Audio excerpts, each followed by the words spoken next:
평안하십니까? 네. 저희들을 이렇게 사랑해 주시고 격려해 주시고 또 함께 기도해 주셔서 얼마나 힘이 되고 감사한지 모르겠습니다. 이렇게 환영해 주셔서 너무 감사합니다. 저희 사역의 크게는 성경 읽기, 대학생 성경 읽기 사역, 두 번째는 브라위자야 기독교 초등학교에서 어린아이들에게 신앙 교육하는 일입니다. 그리고 주일학교에서 말씀을 아이들에게 전하고 있습니다.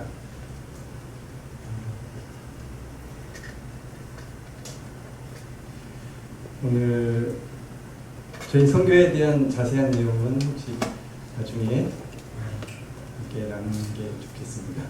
보신 사진이 저희 사역하는 사진이기 때문에 여러분들 이해는 하시리라 믿습니다. 오늘 말씀이 마태복음 7장 21절에서 23절에 있는 말씀입니다. 나더러 주여 주여 하는 자마다 다 천국에 들어갈 것이 아니다. 주여 주여 하는 자마다 다 천국에 들어갈 것이 아니다. 다만 하늘에 계신 내 아버지의 뜻대로 하는 자라야 들어가리라.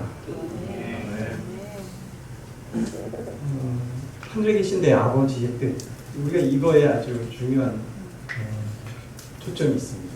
하늘에 계신 내 아버지, 하늘에 계신 아버지의 뜻이 무엇인가를 우리가 알아야만 우리의 삶에 믿음 생활이라는 것이 무엇인지를 알게 됩니다.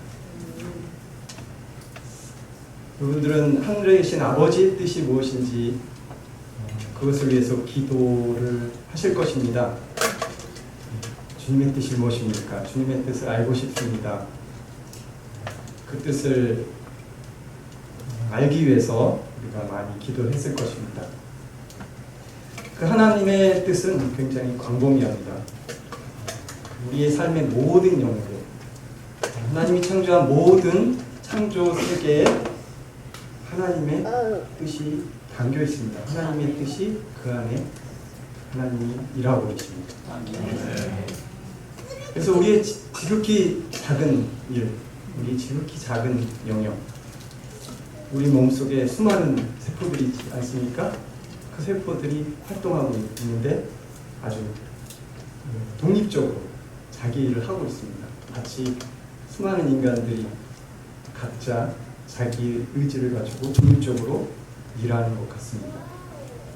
거기에 그 수많은 세포들 안에 우리의 이 한 인간의 몸속에 하나님이 일하고 계십니다. 제가 의식을 하건 못하건 대부분 그 의식하지 못합니다. 느끼지 못합니다.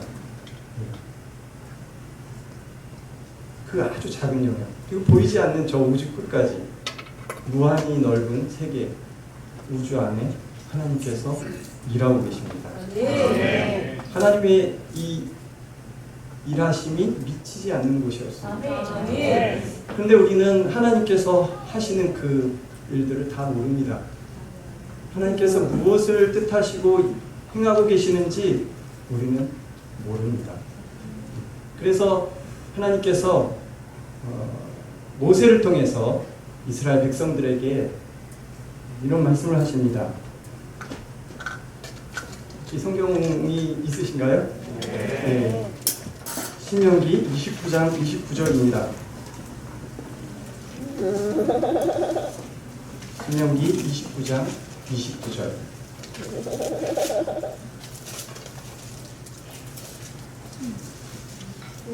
(29장 29절입니다)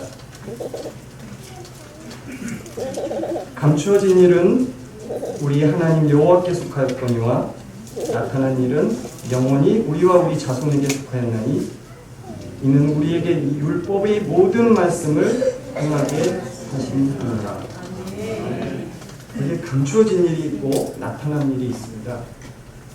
감추어진 일, 이거는 우리 하나님 여호와께 속하였다 이렇게 말합니다. 주님께서 이 우주 모든 창조 세계와 우리의 삶, 우리의 한 인간의 지극히 작은 영역에 하나님은 자신의 뜻을 가지고 일을 행하고 계십니다. 그런데 그것이 어떻게 진행되고 있는지, 어떻게 일들이 지금 일어나고 있는지, 무슨 일이 일어나고 있는지 우리는 모릅니다. 우리가 모르는 게 너무 많습니다. 내일 일을 모르지 않습니다.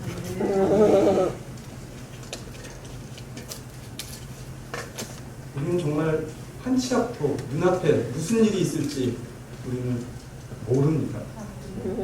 수많은 사건들이 일어날 때 그 일이 왜 일어났는지, 내가 계획하지도 않았고 누구도 계획하지 않았는데 일어날 때가 참으로 많습니다. 그렇지만 그 모든 일에 있어서 하나님의 뜻을 가지시고 일하고 계십니다. 그래서 감추어진 일이라고 합니다. 감추어진 일. 그것은 우리 하나님 여호와께 속하였다, 이렇게 말씀하고 있습니다. 그래서 여러분들이 기도할 때 주님, 제가 누구와 결혼해야 합니까? 어느 직장에 들어가야 됩니까? 제가 무엇을 하며 어느 곳에 살아야 됩니까? 잘 모릅니다.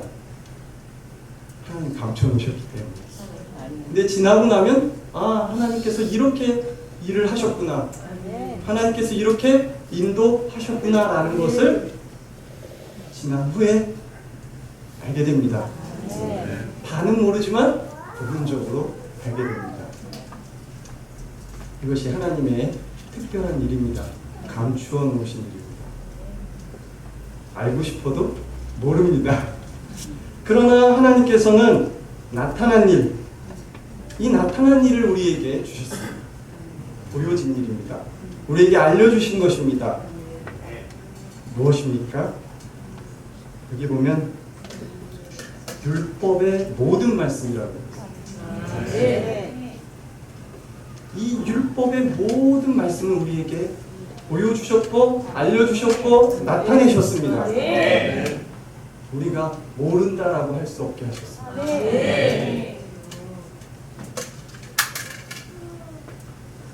신명기 30장 11절에 이런 말씀이 있습니다.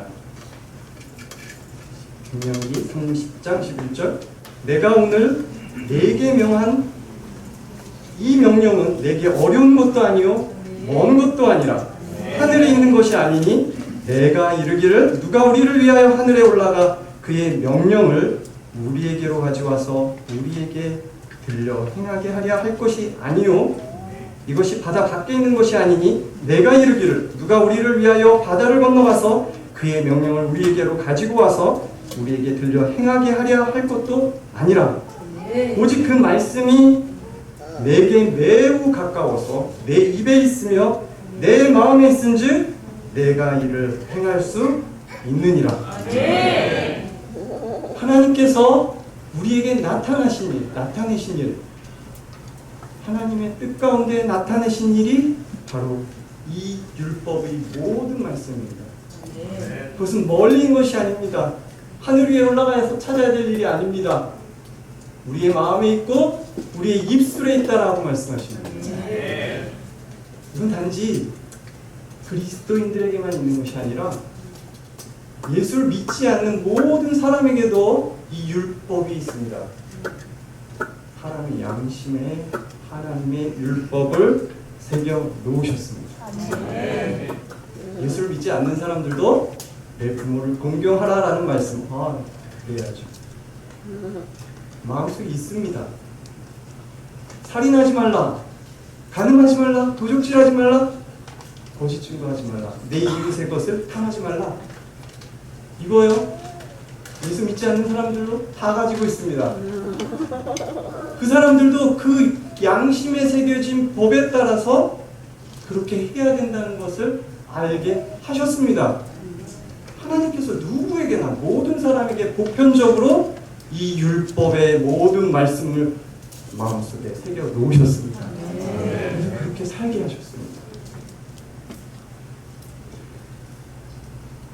여러분들 율법으로는 구원받을 사람이 있습니까? 없습니다. 율법으로 구원받을 사람은 없습니다. 율법의 모든 것들을 행해서 하나님 앞에 의롭다라고 인정받을 사람은 아무도 없습니다.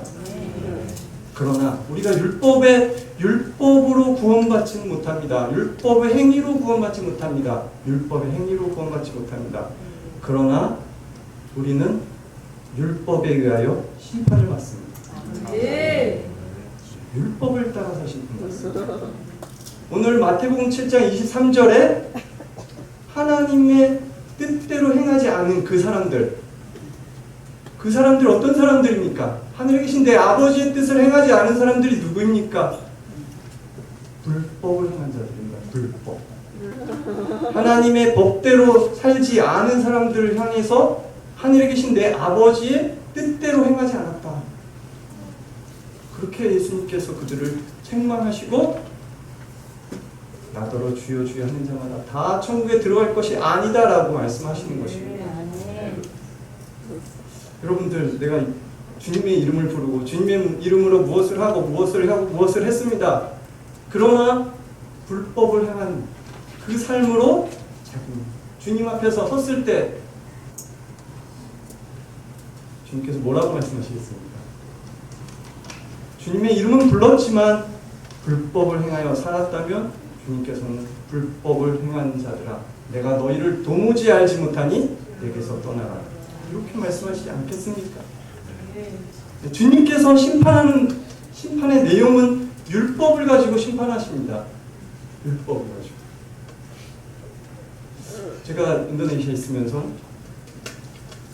여기서 하나님의 뜻대로 어떻게 살아야 되나, 하나님 말씀대로 하나님께서 말씀하신 것을 내가 어떻게 살아야 되나, 마지막에 주님 앞에 섰을 때 내가 어떻게, 하나님께서 뭐라고 말씀하실까, 그런 생각을 곰곰이 했습니다.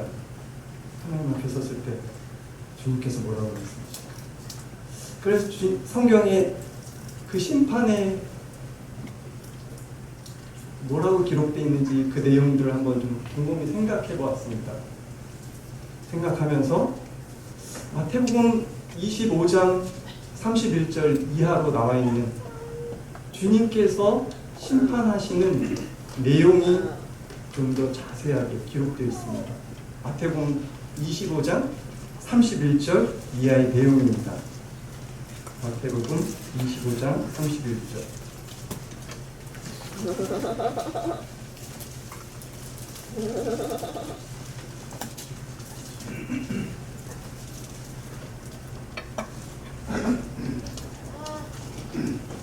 46절까지 내용입니다.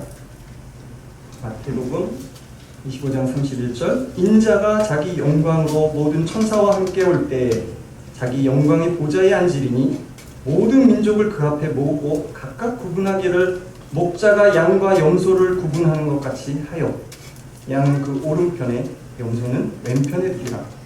그때 임금이 그 오른편에 있는 자들에게 이르시되 내 아버지께 복받을 자들이여, 나와 창세로부터 너희를 위하여 예비된 나라를 상속받으라. 내가 줄일 때 너희가 먹을 것을 주었고, 목마를 때 마시게 하였고, 나그네 되었을 때 영접하였고, 헐벗었을 때 옷을 입혔고, 병들었을 때 돌보았고, 옥에 갇혔을 때 와서 보았느니라. 이에 의인들이 대답하여 이르되 주여, 우리가 어느 때에 주께서 줄이신 것을 보고 음식을 대접하였으며 목마르신 것을 보고 마시게 하였나이까? 어느 때에 나그네 되신 것을 보고 영접하였으며 헐벗으신 것을 보고 옷 입혔나이까? 어느 때 병드신 것이나 옥에 갇히신 것을 보고 가서 배웠나이까 하리니, 임금이 대답하여 이르시되 내가 진실로 너희에게 이르노니 너희가 여기 내 형제 중에 지극히 작은 자 하나에게 한 것이 곧 내게 한 것이니라 하시고, 이 40절에 있는 내용은 의인들을 향해서 말씀하시는 것입니다. 주님께서 비유로 양과 염소를 두 부류로 나눕니다. 하나는 오른편에, 하나는 왼편. 의인들을 향해서, 양들을 향해서 내가 줄일 때 먹을 것을 주었다, 목마를 때 마시게 하였다, 헐벗었을 때 입혔다, 병들었을 때 돌아보았다, 이렇게 말씀하십니다. 그러면서 주님, 의인들이 대답하는 말, 주님 언제 우리가 주님이 줄이실 때, 목마르실 때, 헐벗었을 때 그렇게 했습니까? 병들었을 때 언제 가서 보았습니까? 여기 있는 내 형제 중에 지극히 작은 자에게 하는 것이 관계된 것이다. 이게 심판의 내용이에요.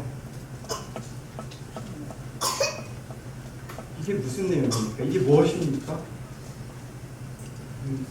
율법의 핵심이 무엇입니까? 율법의 이게 사랑입니다. 하나님을 사랑하고 내 이웃을 사랑합니다. 예수님께서 율법사가 질문합니다. 하나님을 사랑하는 것은 알겠습니다. 하나님 사랑하라고 하셨으니까 그 하나님에 대한 대상은 알겠습니다. 그런데 내 이웃은 누구입니까? 율법사가 예수님께 질문합니다. 예수님께서 비유로 어떤 사람이 강도만이나 고관 죽게 되었는데 그것을 제사장이 지나가다가 보고서 그냥 갑니다. 레위인도 보고 그냥 갑니다. 사마리아인이 보고서 그 사람을 치료해주고 나귀에 안장 지어서 데리고 가서 필요한 것들을 공급해줍니다. 그리고 내가 필요한 것이 더 들면 주문 와서 갚을 것이다. 예수님께서 묻습니다. 율법사에게 이 세 사람 중에 누가 강도 만난 자의 이웃이냐? 율법사의 질문은 내 이웃이 누구입니까예요. 나를 중심으로 이웃을 생각합니다. 예수님의 질문은 무엇입니까? 강도 만난 자의 이웃이 누구냐? 반대로도 있어요. 강도 만난 자의 이웃이. 그 강도 만난 자가 자기 스스로는 아무것도 할 수 없는, 자기 스스로는 거기에서 살아날 수 없는, 거기만 죽게 되어서 누군가가 돕지 않으면 살아날 수 없는 형편에 처해 있는 사람입니다. 주님께서 여기 있는 형제 중 지극히 작은 자에게 한 것이 내게 한 것이다. 그 지극히 작은 자가 누구입니까? 강도 만난 자가 있어요. 강도 만난 자가 있어요. 아무것도 할 수 없어서 누군가 그 사람을 일으켜 세우지 않으면, 누군가 그에게 먹을 것을 주지 않으면, 옷을 입히지 않으면, 치료해주지 않으면 그 사람은 아무것도 할 수 없는 자입니다. 그를 향해서 우리가 손을 내미는 것, 그것이 내 이웃을 내는 것 같이 사랑합시다 라고 예수님께서 가르치십니다. 우리 이웃은 그 사람들이, 그것이 심판의 내용으로 있습니다. 그런데 이 악인들은 어떻습니까? 심판 때 이렇게 예수님께서 악인들을 향해서 이렇게 말씀합니다. 또 왼편에 있는 자들에게 이르시되 저주를 받은 자들아 나를 떠나 마귀와 그 사자들을 위하여 예비된 영원한 불에 들어가라. 내가 줄일 때 너희가 먹을 것을 주지 아니하였고 목마를 때 마시게 하지 아니하였고 나그네 되었을 때 영접하지 아니하였고 헐벗었을 때 옷 입히지 아니하였고 병들었을 때와 옥에 갇혔을 때 돌보지 아니하였느니라 하시니 그들도 대답하여 이르되 주여 우리가 어느 때 주께서 줄이신 것이나 목마르신 것이나 나그네 되신 것이나 헐벗은 것이나 병드신 것이나 옥에 갇히신 것을 보고 공양하지 아니하더이까. 이에 임금이 대답하여 이르시되 내가 진실로 너희에게 이르노니 이 지극히 작은 자 하나에게 하지 아니한 것이 곧 내게 하지 아니한 것이니라 하시리니 그들은 영벌에 너희들은 영생에 들어가리라 하시니라. 네. 저들에게도 똑같은 기준으로 말씀하십니다. 똑같은 말씀. 너희가 이렇게 하지 않았다. 내게 하지 않았다. 언제 우리가 주님께 그렇게 하지 않았습니까? 의인들은 뭐라고 합니까? 언제 우리가 주님께 그렇게 했습니까? 이렇게 예수님께 질문해요. 근데 악인들은 언제 우리가 주님께 그렇게 하지 않았습니까? 여기 형제 중에 지극히 작은 자 하나에게 하지 않은 것이 내게 하지 않은 것이다. 그 말씀으로 그들을 심판하십니다. 율법을 가지고 하나님께서 심판하십니다. 율법을 따라 심판하십니다. 내가 예수의 이름을 부르고 예수님의 이름으로 무엇을 하더라도 결국은 주님께서 심판하실 내용은 이것입니다. 주님의 이름을 부를 때 그 이름에 합당한 삶으로 우리가 하나님 앞에 경배를 돌려야 될 것입니다. 네. 우리는 율법의 행위로 구원받지는 않지만 율법으로 심판받습니다. 네. 여러분들 율법하면 어떤 생각이 드십니까? 율법. 교회 이름이 은혜마을교회 아닙니까? 율법하고 은혜하고 반대됩니까? 그렇지 않습니다. 그리고 율법을 보십시오. 율법을 보면은 주님께서 그 율법대로 내가 살았는지 내 양심에 하나님의 말씀으로 말씀하십니다. 율법을 보면은 내가 주님께서 말씀하신 대로 살지 못했지, 이런 부분 너무 부족했지, 가슴을 찔리게 만드십니다. 하나님 말씀대로 살지 못한 것에 대한 안타까움을 우리 마음속에 말씀하십니다. 율법은 우리를 이것도 잘못했고 이것도 잘못했어, 문제가 많네, 어떻게 하십니까? 이걸로 우리를 정죄합니다. 심판하십니다. 율법을 들여다보고 있으면 우리의 양심에 말씀하십니다. 그러면은 그 율법을 들여다보면 우리 마음에 찔림이 있고 정죄함을 받고 그런 마음이 들 때 여러분들 어떻게 하십니까? 율법이 우리를 정죄하지만 그 율법은 그걸로 끝나는 것이 아니라 우리를 예수 그리스도에게로 인도하는 공학 선생의 역할을 하는 것입니다. 그 목적이 정죄만 끝나는 거예요. 예수 그리스도께로 인도해 줍니다. 율법은요, 우리를 은혜로 이끌어가는 예수 그리스도께로 우리가 가서 그 율법의 정죄로부터 자유함을 누릴 수 있게 해주십니다. 그렇다면 이제 예수 그리스도께로 갔으니까 이제 마음대로 살아도 되는 걸까요? 예수 그리스도께서 나를 이제 율법에서 자유하게 해주셨으니까 마음대로 살아도 되는 게 아니죠. 아닙니다. 왜 우리를 율법이 예수 그리스도께로 인도했을까요? 그 율법이 가지고 있는 세 번째 기능이 있습니다. 로마서 8장 3절 4절 말씀에 이렇게 말씀하십니다. 로마서 8장 3절 4절입니다.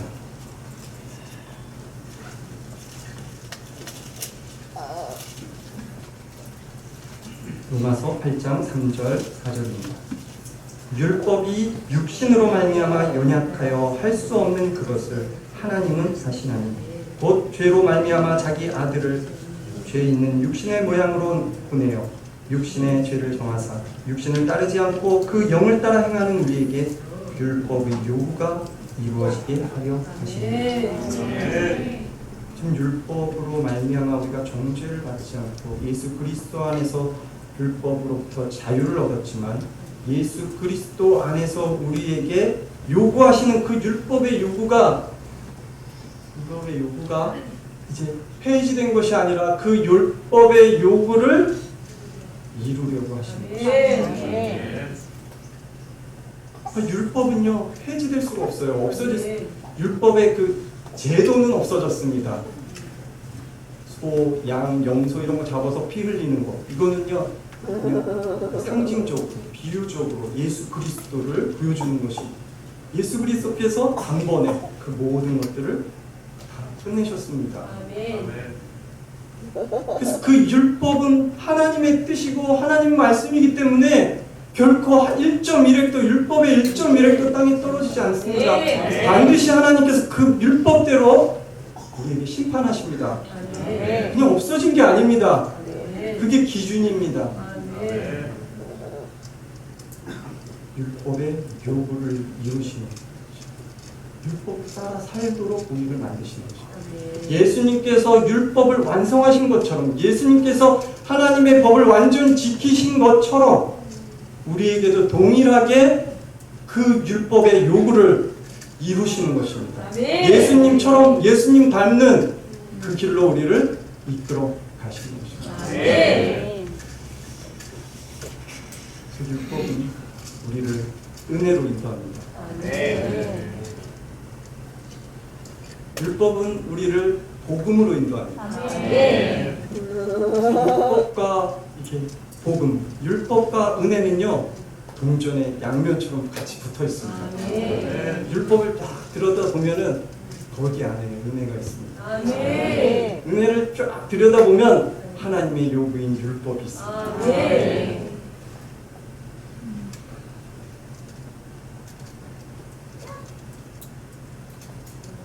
너무 열심히 아멘을 해주셔서 제가 너무 감사합니다. 그래서 우리가 그 성경에 보면은 고린도전서 3장에 이런 말씀이 있지 않습니까? 고린도전서 3장 10절에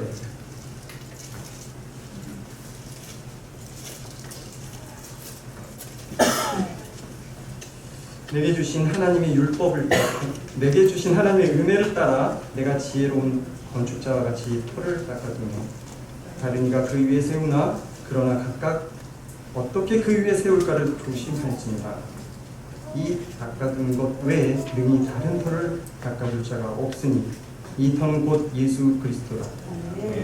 만일 누구든지 금이나 은이나 보석이나 나무나 풀이나 지프로 이 터 위에 세우면 각 사람의 공적이 나타날 터인데 그날이 공적을 밝히리니 이는 불로 나타내고 그 불이 각 사람의 공적이 어떠한 것을 시험할 것입니다.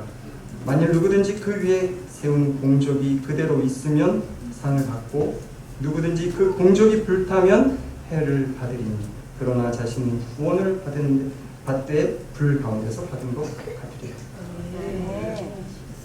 여러분들 예수를 믿는 그 터는 우리의 터는 예수를 믿는다라는 이 터는 예수 그리스도 외에는 없습니다. 그 위에 하나님께서 우리 안에 어떤 일들을 행하십니다. 우리 안에 일하시는 하나님께서 무엇을 만들어내십니다. 그런데 어떤 것은 금이고 은이고 보석입니다. 어떤 것은 나무, 집 이런 것들로 만들어져 있습니다. 무엇이 금이고 은이고 보석이겠습니까? 무엇이 풀이고 짚이고 나무이겠습니까? 불로 시험했을 때 어떤 것은 타서 없어지고 어떤 것은 남아있겠습니까? 생각해 보십시오. 주님 앞에서 나중에 섰을 때 주님께서 우리를 잘하였도다 착하고 충성된 종아. 주님께서 우리를 향해서 주님의 말씀을 우리에게 하실 때 심판하실 때 무엇이 남습니까? 하나님께서 우리 가운데 행하신 것, 하나님께서 우리에게 그분의 뜻을 따라 행하게 하신 것, 그 열매가 남는 겁니다. 우리가 가지고 있는 허물과 죄를 따라서 우리의 욕심을 따라서 행한 것은 다 타는 거예요. 없어지는 거예요. 하나님이 만들어 놓으신 것, 하나님이 주신 것, 하나님의 것만이 남아 있습니다.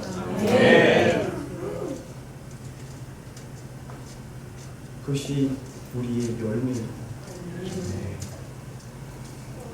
그래서 예수님께서 오늘 마태복음 7장 21절, 23절에 있는 그 말씀, 전에 하신 말씀이 무엇이냐면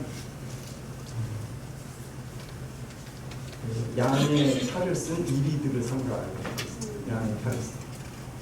겉모양은 양으로 이렇게 탈을 쓰고 있어서 나는 양이다 이렇게 말합니다. 나는 그리스도인이야. 나는 예수를 믿어. 그런데 그 안에 본질은, 정체는 무엇입니까? 일입니다. 일. 정체, 본질은 일입니다. 양이 아닙니다. 그래서 양과 이리를 어떻게 구별할 수 있겠습니까? 탈은 이리도 탈을 썼는데 양이야 하면 무엇으로 구별하겠습니까? 다 양이에요. 보이는 건 그 열매로 안다. 그 나무가 무엇이냐에 따라서 열매가 다른 거 아니겠습니까? 주님께서 말씀하시는 그 열매, 그 열매로 아는 것입니다. 그리스도인이라고 하는 나의 정체성, 하나님의 자녀에 대한 정체성, 이것은 우리 삶의 열매로 아는 것입니다. 그 열매가 바로 하나님께서 우리에게 주신 율법의 모든 말씀입니다. 이것이 우리 삶의 기준이고 우리가 따라서 살아가야 될 삶입니다. 이것을 가지고 우리가 하나님 앞에 섰을 때 심판을 받습니다. 루터가 종교개혁을 했습니다. 그 당시에 로마 가톨릭이 가지고 있는 모든 행위의 그 불법함을 보고서, 거짓됨을 보고서, 악함을 보고서 이거는 하나님의 법에 위배된 것이다 라고 생각해서 종교개혁을 한다고 외쳤던 오직 믿음. 이게 믿음이라는 걸 외쳤습니다. 그래서 그 반대, 그 부패한 행위의 반대로 오직 믿음을 외쳤는데, 중요한 것은 그 루터가 당시에 세웠던 교회들이 계속 오직 믿음 했는데 행위가 없었습니다. 하나님의 말씀을 따라 사는 삶이 없습니다. 예수만 믿으면 나는 구원받아. 난 믿음 있어. 난 구원받아. 그렇게 해서 100년이 지나니까 그 당시에 세웠던 교회들이 다 무너졌어요. 다 무너졌어요. 교회는 하나님의 법이 없으면요, 다 무너져요. 네. 없어집니다. 하나님께서 다 없애버립니다. 하나님의 법이 없으니까 오직 믿음이 많은데 그 믿음이 무엇이냐? 루터가 야고보서를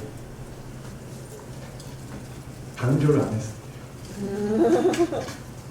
야고보서 2장에 뭐라고 말씀되어 있습니까? 야고보서 2장. 야고보서 2장 1절에 이렇게 시작합니다. 야고보서 2장 1절. 내 형제들아, 영광의 주 곧 우리 주 예수 그리스도에 대한 믿음을 너희가 가졌으니 사람을 차별하여 대하지 말라. 여기 내 형제들아, 영광의 주 곧 우리 주 예수 그리스도에 대한 믿음을 너희가 가졌으니, 믿음을 가졌다는 거예요. 그러면 그 믿음을 가진 결과가 무엇이었습니까? 사람을 차별하여 대하지 말라. 만일 너희 회당에 금가락지를 끼고 아름다운 옷을 입은 사람이 들어오고 또 남루한 옷을 입은 가난한 사람이 들어올 때 너희가 아름다운 옷을 입은 자를 눈여겨보고 말하되 여기 좋은 자리에 앉으소서 하고, 또 가난한 자에게 말하되 너는 거기 서 있든지 내 발등상 아래 앉으라 하면 너희끼리 서로 차별하며 악한 생각으로 판단하는 자가 되는 것이 아니냐. 지금 믿음이 가져오는 결과는 무엇이어야 한다라는 것을 말하고 있습니다. 너희가 우리 주 예수 그리스도에 대한 믿음을 가졌기 때문에 그 믿음의 결과는 차별을 해서는 안 된다라는 거예요. 오늘날 차별금지법 얘기하는 건 아닙니다. 거기에 맞는 것도 있고 우리가 반드시 안 되는 것도 있습니다. 하나님 말씀에 죄라고 하면 그건 아닙니다. 네. 여기에 사도 야고보는 너희가 믿음을 가졌으니 그 믿음의 열매가, 그 믿음의 행위가 무엇이어야만 하느냐를 강조하고 있습니다. 14절에 보면 이렇게 말씀합니다. 야고보서 2장 14절. 내 형제들아, 만일 사람이 믿음이 있노라 하고 행함이 없으면 무슨 유익이 있으리요? 그 믿음이 능히 자기를 구원하라.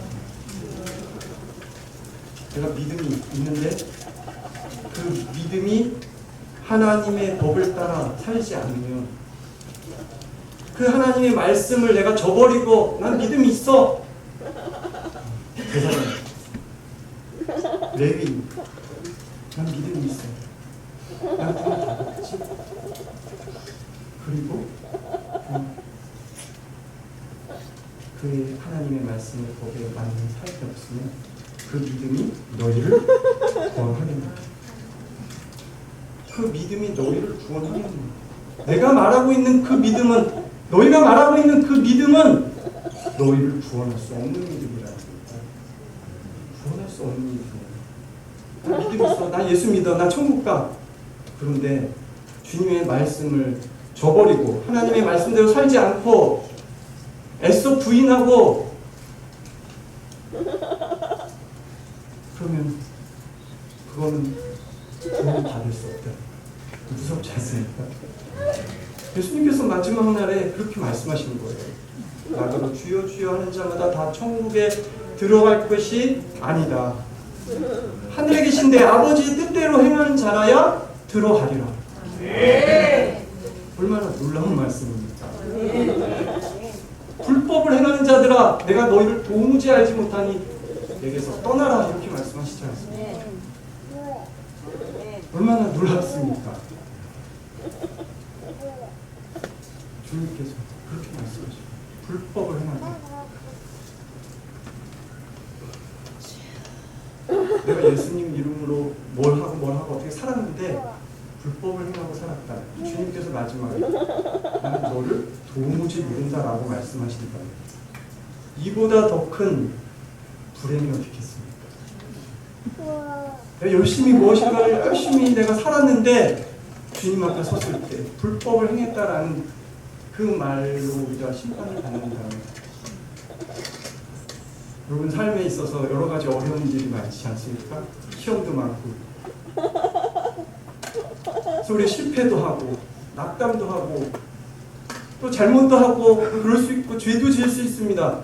그런데 마지막에 그때 회개하지 않고 주님 앞에 합당한 회개의 열매도 없이 계속 그 길로 간다면 주님께서 뭐라고 하겠어요? 난 이대로 계속 살 거야. 난 그래도 예수 믿어. 내 마음대로 살 거야. 난 예수 믿으니까 난 구원 받아. 그런데 주님께서는 불법을 행했다라는 말이에요. 이게 추상적입니까? 내가 불법하게 계속 살면 주님이 그렇게 말씀하시는 것입니다. 세례 요한이 예수님의 길을 예배하면서 세계에 합당한 열매를 맺어야 한다고. 세계에 합당한 열매를. 그 열매 맺지 아니하는 나무가 찝혀 불에 던집니다. 우리 하나님 앞에서 정말 두렵고 떨립니다. 하나님께서 반드시 우리에게 그렇게 심판하신다고 말씀하십니다. 그것이 하나님의 공의고 사랑입니다. 여러분, 하나님께서 말씀하신 그 말씀이 우리에게 복이에요. 율법을 지키는 게 복입니다. 얼마나 놀랍지 않습니까? 우리가 복 있는 사람은 악인의 꾀를 좇지 아니하며 죄인의 길에 서지 아니하며 오만한 자의 길에 이 말이요, 이 마음속에 복이구나. 여호와 율법을 지루하여 그 율법을 귀하로 묵상하면서 그 말씀을 따라가는 게 복이구나. 놀랍지 않습니까? 그게 복이네요. 그게 그렇게 사는 게 복이다. 그렇게 못 살았어 이렇게 말할 때 그렇게 사는 게 복이구나. 주님께서 이렇게 말씀해 주실 때 돌이켜 주님께로 가면 그게 우리의 영광이고 복이고, 하나님께서 우리를 사랑하는 자녀로 우리를 끝까지 붙들고 계시다는 증거입니다. 그게.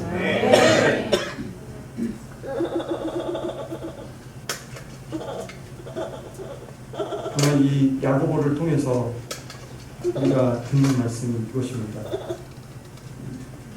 야고보서 2장 12절, 너희는 자유의 율법대로 심판받을 자처럼 말도 하고 행하더라. 너희는 자유의 율법대로 심판받을 자처럼 말도 하고 행하더라. 긍휼을 행하지 아니하는 자에게는 긍휼이 없는 심판이 있으리라. 긍휼은 심판을 이기고 자랑하는 것. 하나님께서 율법을 가지고 심판을 하신다는 것이 너무나 교훈입니다. 우리의 마지막에 긍휼을 행하지 아니하는 자에게는 긍휼 없는 심판이 있으리라. 내가 긍휼 없이 예수 믿는데 긍휼이 없다면, 사랑이 없다면 어떻게 되겠습니까? 나를 돌아와야죠. 내가 예수를 믿는데 계속 죄를 짓고 살아요. 그것이 전혀 부담도 되지 않고 그냥 편안해요. 자유로워요. 아주 심각한 거죠. 근데 주님 말씀을 들을 때 가슴이 찔리고 눈물이 나고 회개하는 마음이 든다면, 나 이러다 구원 못 받는 거 아니야? 그런 마음이 든다면 그 사람은 정말 희망 있는 사람입니다. 하나님이 사랑하시는 거예요.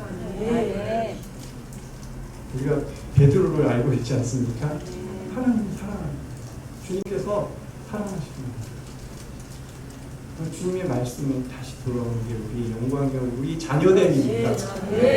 우리 자녀된 그 자리를 이 세상에서 지키고 나는 하나님의 자녀라는 이 영광, 이 복됨, 그 무엇으로도 바꿀 수 없는 이 자리를 정말 하나님께서 주신 이 영광을 놓치지 마십시오. 빼앗지 못하게 하십시오. 그 안에서 믿음으로 하나님의 말씀으로 승리하십시오. 그 복됨에, 그 영광됨에, 그 하나님의 사랑에 우리가 있습니다. 그 안에서 우리가 승리하는 마지막 날에 주님 앞에 섰을 때 주께서 우리에게 말씀하실 때 내가 여기 있는 지극히 작은 자 형제에게 이렇게 했다. 주님께서 우리에게 말씀하실 그날을 기대합니다. 소망합니다. 기도하시겠습니다.